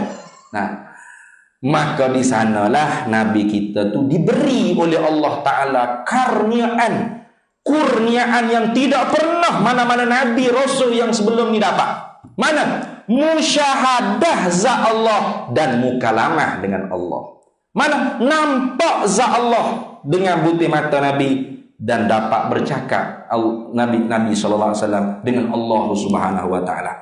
Apa makna bercakap sini? Bawa ke ni? Assalamualaikum Tuhan. Waalaikumsalam Muhammad. Sehat ke Tuhan? Lagu ni lah Muhammad. Muhammad sehat dah. Begitu tak? Bukan. Wah, berat kalau faham lagu tu, teruk nak kita. Kita orang mengaji ilmu tauhid dah. Nah itu ni, arti mana Allah Ta'ala bercakap dengan Nabi itu, artinya Allah Ta'ala buka hijab, buka dinding, buka tirai. Maka dijadikan pendengar dan pelihat yang lain di seluruh a'dha, bijami'il a'dha'in Nabi, di seluruh anggota tubuh Nabi. Dan Nabi dapat nampak zat Allah dan dapat dengar dan nampak sifat perkata Allah yang tidak berhuruf, tidak bersuara. Ini tidak dikurnia oleh Nabi dulu. Kalau Nabi dulu boleh mukalamah dengan Allah, ya, antaranya Nabi Musa alaihi salam.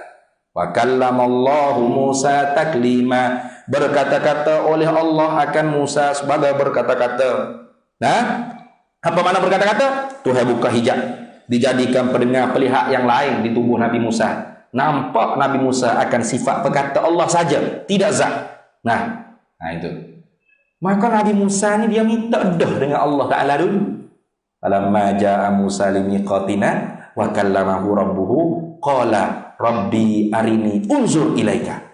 Ketika mana Nabi Musa tu sampai di miqat kami, maka berkata-kata Musa akan Allah, setengah daripada benda yang Nabi Musa minta dengan Allah Ta'ala, arini unzur ilaika, bagi kepada aku, hei Allah, dapat nampak zatmu. Sedap boleh nampak kalammu, perkatamu, sedap dapat nampak, dapat dengar perkatamu. Tapi aku nak lagi lebih pada tu, dapat nampak zatmu. Qala Allah Ta'ala lan tarani, kamu sekali-kali tidak akan dapat nampak aku di dunia. Walakin unzur ilal jabal, akan tetapi melihat pada bukit. Fa in istaqarra makanahu fasawfa tarani. Kalau bukit itu tetap tidak bergoncang, maka kamu akan dapat nampak zat aku. Falamma tajalla rabbuhu lil jabal, tatkala mana Allah menyatakan di atas bukit Turus Saina. Bukit tersebut bukit Turus Saina. Bukit lain ni semua ditawarkan kepada Nabi Musa. Ya Musa, lihat pada aku untuk nampak zat Allah. Melainkan satu bukit tak cakap senyap. Lalu bukit tersebut Nabi Musa tanya, hei bukit, kenapa mu satu tu tak bercakap, orang lain semua bercakap belakang bukit-bukit lain? Jawabnya bukit Turus Saina, bagaimana aku nak bercakap denganmu ya Musa? Aku ni bukit, mu tu manusia.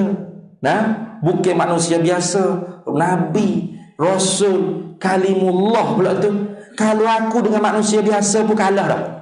Mana? Ketika mana Allah tawarkan agama ni kepada bukit, bukit tolak. Termasuk ngaku-aku katanya Turus Saina. Inna aradna al-amanata 'ala as-samawati wal ardi wal jibal fa abaina an yahmilnaha wa ashfaqna minha wa hamalaha al-insan innahu kana zaluman jahula. Ketika mana Allah Ta'ala tawarkan agama ni kepada langit, bumi, bukit bukan, semua tolak. Berat amanah ni berat.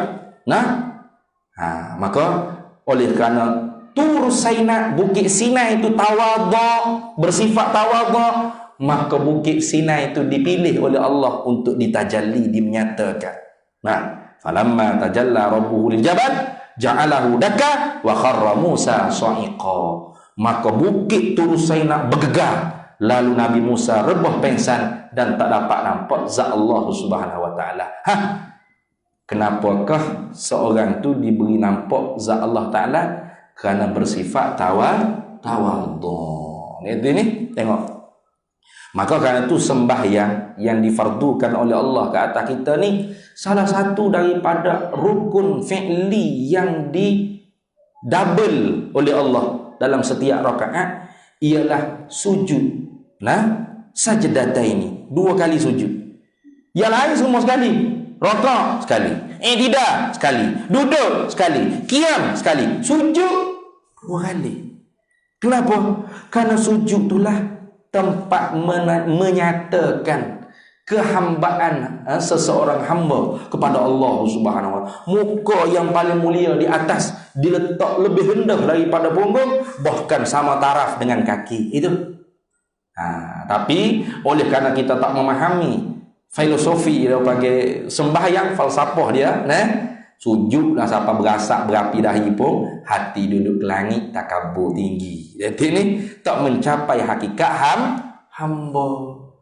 Maka yang dapat nampak zat Allah di dunia hanya Nabi kita Muhammad sallallahu alaihi wasallam. Ini khususiat bagi Nabi sallallahu alaihi wasallam. Nabi Musa tak dapat. Hanya Nabi Muhammad dapat. Sebab itulah Nabi Musa tu ketika mana Nabi Muhammad turun, dia tanya, Nabi Muhammad, apa hak Tuhanmu bagi padamu dengan umatmu? Jawabnya Nabi, 50 waktu semayang. Banyak tu. Umatku satu waktu pun tak nyambuat dia. Nak kira umat aku body besar-besar, bubuh gagah-gagah, umur panjang-panjang. Umatmu halu-halu, kecil-kecil, umur pun pendek. Macam mana boleh umatmu buat? Gih ya Muhammad, minta lagi kurang wahai Nabi Muhammad sallallahu alaihi wasallam. Secara syariatnya diperjalankan seperti itu. Padahal memanglah secara takdir mubram, ketentuan Allah memang 5 waktu itu ditetap dah. Secara hakikat Nabi Musa tu sedap melihat tubuh, muka, wajah Nabi kita Muhammad sallallahu alaihi wasallam yang bersinar-sinar karena setelah nampak zat Allah Subhanahu wa taala. Kurniaan ni akan Allah kurniakan kepada kita orang mukmin setelah kita meninggal dunia. Akhirat asal. Wujuhun yawma idzin nadhirah ila rabbiha nazirah. Wajah orang mukmin, apa maksud? Bukan wajah saja, seluruh tubuh. Min itlaqil juz'i ay wajhun wa iradatil kulli ay jasadun. Semua, seluruh jasad. Wajah dengan tubuh seluruh bercahaya. Kenapa? Ila rabbiha nazirah, kepada Tuhan mereka itu nampak Tuhan kok mata, bukan tengok ngabuti mata. Faham tak tu? Nak kena faham molek tu. Nama jadi pening je Tuhan macam mana? Dah tak semacam nampak kok mata, bukan tengok macam mata.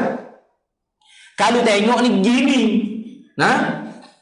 nampak tak semestinya gini. Gini pun nampak. Jangan tahu nampak jelas ustaz, jelas molek. Kat sini ada tak? Ada orang nampak tengok kok ustaz tengok tapi tak nampak. Tak tahulah apa ustaz cakap depan tak faham sepatah hara. Ada juga gitu. Kecek patah bekak molek tak faham apa satu ada. Ada di dunia ni benda yang kita tengok tapi tak nampak. Bawa kereta gedegung masuk lubang. Bini kata, Allah abahmu ni gak. Tak tengok kalau lubang depan tu besar tu rosak lah tayar kereta. Apa? Tok lakinya jawab. Suami dia jawab. Tengok dah tapi tak nampak. Tengok tapi tak nampak. Akhirat esok ada benda yang kita nampak dengan tidak perlu kita tengok. Mana zat Allah Subhanahu wa taala. Yarahul mu'minuna bila ghairi kaifin wala hasrin, melihat akan Allah oleh orang mukmin tanpa kaifiat, tanpa gaya, tanpa cara. Allah bagi dalam syurga nampak zat Allah Taala di mana-mana syurga sekalipun. Hatta tansa anin ni'ami, sehingga lupa nikmat-nikmat lain. Kenapa? Hak itulah nikmat yang paling sedap dalam syurga. Itu.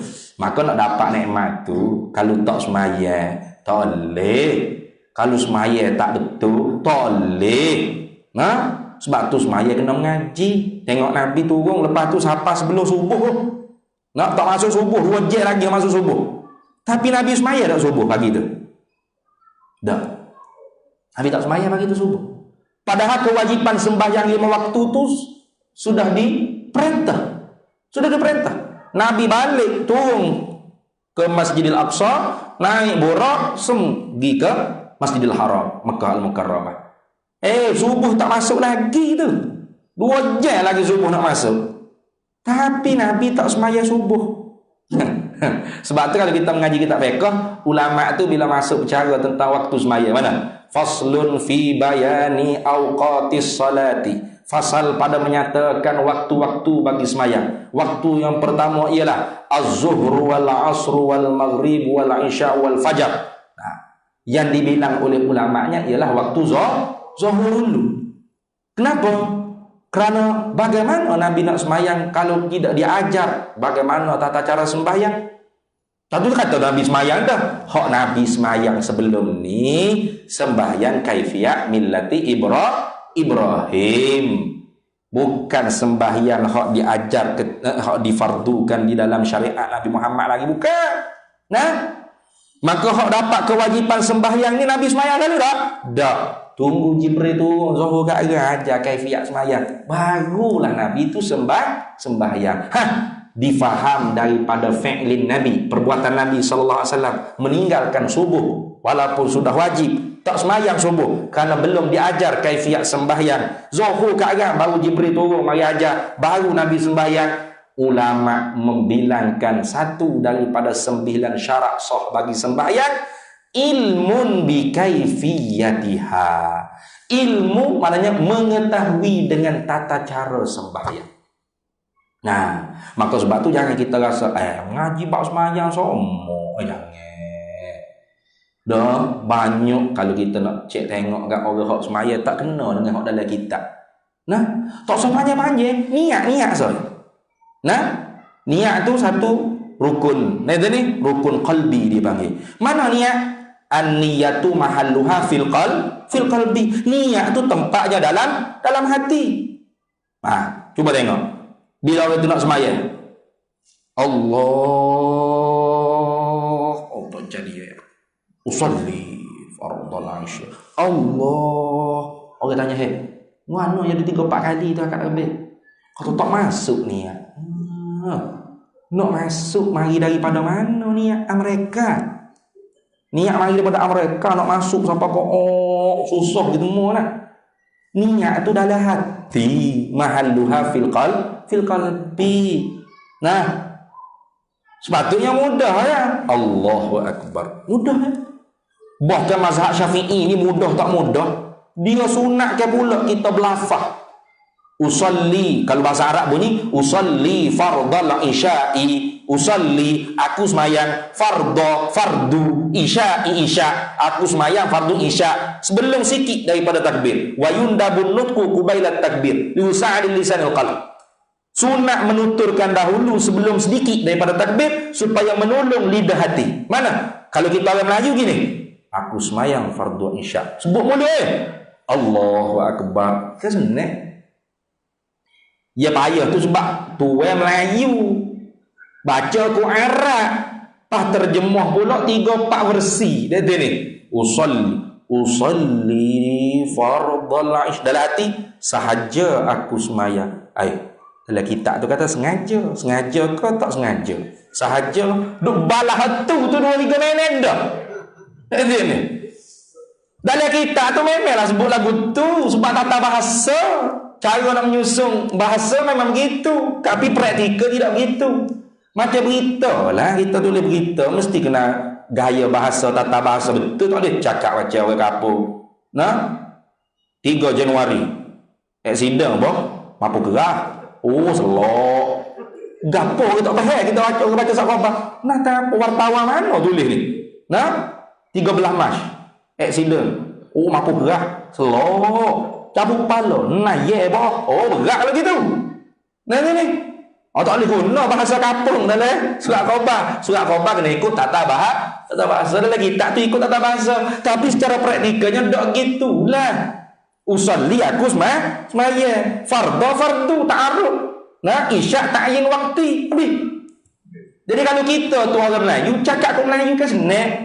Sebelum daripada takbir tu, aku semaya fardu isyak. Bukan duk berok ni. Allahu Akbar. Kan senang. Nah itu ni. Maka kita Allahu Akbar tu, sedar. Aku semaya fardu isyak ni. Bukan duk tengah berok. Kau ada tu, aku duk apa ni? Sudahlah. Duk berok, aku duk semaya. Aku duk baca khabar. Aku duk lepok kedai kopi. Allah, kau nyanyuk gitu mula lalu. Kalau kita mengaji betul, tak ada 3-4 kali Allah. Mazhab Syafi'i tak ajar lagu tu. Tak tahu PI mana ajar dia lagu tu. Nah, maka sebab tu mengajilah dengan betul. Nah, kita fiqh, terutama bab sembahyang. Kalau yang masyhur di alam Melayu kita ni, kitab Muniyatul Musalli karangan Syekh Daud bin Abdullah Al-Fatul khusus bab sembahyang. Itu mudah-mudahan tidak hanya Isra Mi'raj ni setahun sekali dia ingat Isra Mi'raj itulah. Lepas tu dok cara bab sembahyang, dok cara bab akidah. Nah, tidak. Bahkan Isra Mi'raj ni makin menguatkan lagi akidah Ahlus Sunnah wal Jamaah kita, bahwasanya Allah Taala tidak bertempat di langit. Allah Taala tidak bertempat di mana-mana, tetapi langit tempat Nabi Muhammad diberi kurnia untuk nampak zat Allah. Tempat di Tur Saina Allah Ta'ala memberi kurnia kepada Musa untuk berkata-kata dengan Allah. Bukan Allah di Tur Saina, bukan Allah di langit. Nanti ni Allah tidak bertempat. Mukhalafatuhu ta'ala lil hawadis. Nah, itu akidah Ahlussunnah wal Jamaah. Allah Ta'ala harus baginya meniada, menjadi apa saja, walaupun menyalahi adat sedia kala yang biasa berlaku. Dan yang terpenting juga ialah sembahyang mesti kita kena jaga. Mengajinya daripada rukun, syarat syarat wajib, rukun fi'li, qalbi, qauli, syarat bagi tiap-tiap rukun. Mudah-mudahan sembahyang kita tu benar-benar inna salata tanha 'anil fahsya'i wal munkar. Nah, sembahyang dapat mencegahkan dosa kemaluan dan dosa-dosa besar munkar. Jadi saya rasa cukup setakat tu. 9:40 dah bah. Nah, yang baik datang daripada Allah dan yang buruk datang daripada kelemahan diri. Saya minta maaf banyak. Tak tubik nisfu Syaban, tak tubik juga Ramadan, karena kita Isra Mi'raj pun panjang dah ayah weh. Nah, nisfu Syaban semula-mula. Nanti ni nisfu Syaban semula-mula, Ramadan pun tak mari dah. Nah, mudah-mudahan apa yang kita dengar pada malam ni semuanya mendatangkan kebaikan untuk diri kita, terutama saya yang berkata wallahu a'lam wa ilmuhu atam. Wallahul muwaffiq ila aqwamit thariq. Bismillahirrahmanirrahim. Allahumma inna nas'aluka min khairi ajlihi wa ajlihi ma 'alimtu minhu wa ma lam na'lam. Wa nas'aluka al-jannata wa ma yuqarribu ilaiha min qawlin wa 'amalin wa niyyatin wa i'tiqad, wa na'udzu bika minan nar wa ma yuqarribu ilaiha min qawlin wa 'amalin wa niyyatin wa i'tiqad. Wa nas'aluka min khairi ma salaka 'abduka rasulika nabiyyuka Muhammadin sallallahu alaihi wasallam. Allahumma faqihna ilma syari'ati wal ma'rifati wat tariqati wal haqiqah wasta'malna biha bihaqqi sayyidina Muhammadin sallallahu alaihi wasallam. Rabbi fanfa'na bi barakatihim wahdinal husna bi hurmatihim wa amitna fi tariqatihim wa mu'afatin minal fitani wa sallallahu wasallam ala sayyidina Muhammad walhamdulillahi rabbil alamin. Untuk pengetahuan ni apa, kerana ni kali pertama saya sampai di surau ni. Jadi